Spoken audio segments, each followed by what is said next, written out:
സംസ്ഥാനത്തെ ഏറ്റവും പ്രധാനപ്പെട്ട പെൻഷനാണ് സാമൂഹ്യ സുരക്ഷാ പെൻഷൻ. സാമൂഹ്യ സുരക്ഷാ പെൻഷന്റെ ജൂൺ മാസത്തിലെ വിതരണം ജൂൺ 20-ന് ആരംഭിക്കുമെന്നാണ് അറിയിപ്പുകൾ ഉണ്ടായത്. എന്നാൽ ഇന്നലെ ആർക്കും തന്നെ പെൻഷൻ തുക ലഭിച്ചിട്ടില്ല.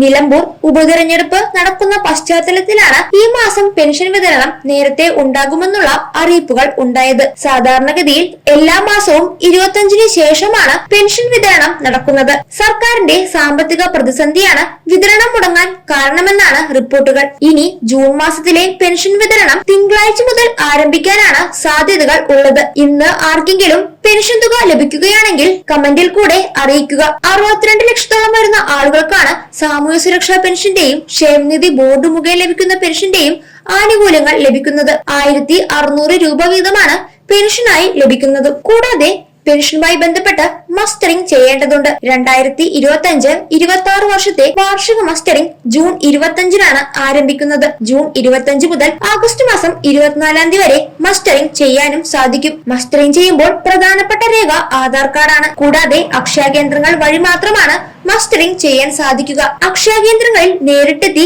മസ്റ്ററിംഗ് ചെയ്യാൻ സാധിക്കാത്ത ആരെങ്കിലും ഉണ്ടെങ്കിൽ അക്ഷയ കേന്ദ്രങ്ങളെ അറിയിക്കേണ്ടതാണ്. അങ്ങനെയാണെങ്കിൽ അവർക്കുള്ള മസ്റ്ററിംഗ് വീടുകളിൽ വന്ന് ചെയ്യുന്നതായിരിക്കും. സാമൂഹ്യ സുരക്ഷാ പെൻഷന്റെയും ക്ഷേമനിധി ബോർഡ് മുഖേന ലഭിക്കുന്ന പെൻഷന്റെയും 1600 രൂപ വീതം ലഭിക്കുന്ന എല്ലാവരും തന്നെ വാർഷിക മസ്റ്ററിംഗ് കൃത്യമായി ചെയ്യേണ്ട ഒന്ന് തന്നെയാണ്. മസ്റ്ററിംഗുമായി ബന്ധപ്പെട്ട കൂടുതൽ വിശദാംശങ്ങൾ ശരിയായ രീതിയിൽ തന്നെ മനസ്സിലാക്കേണ്ടതുണ്ട്. കൂടാതെ ഇനി സർക്കാർ 2 മാസത്തെ കുടിശ്ശിക കൂടിയാണ് നൽകാനുള്ളത്. ജൂൺ, ജൂലൈ, ആഗസ്റ്റ് മാസങ്ങളിലെ പെൻഷൻ തടസ്സമില്ലാതെ തന്നെ ലഭിക്കുന്നതുമായിരിക്കും. തുടർന്നുള്ള പെൻഷൻ ലഭിക്കണമെങ്കിലാണ് വാർഷിക മസ്റ്ററിംഗ് ചെയ്യണമെന്നുള്ള നിർദ്ദേശമുള്ളത്. അതിനാൽ എല്ലാവരും തന്നെ ഈ കാര്യങ്ങൾ കൃത്യമായി ചെയ്യേണ്ടതാണ്. ഏതെങ്കിലും വിധത്തിലുള്ള സംശയങ്ങളുണ്ടെങ്കിൽ അവ കൃത്യമായി പരിഹരിച്ചതിനു ശേഷം ശരിയായ രീതിയിൽ തന്നെ ചെയ്യുക.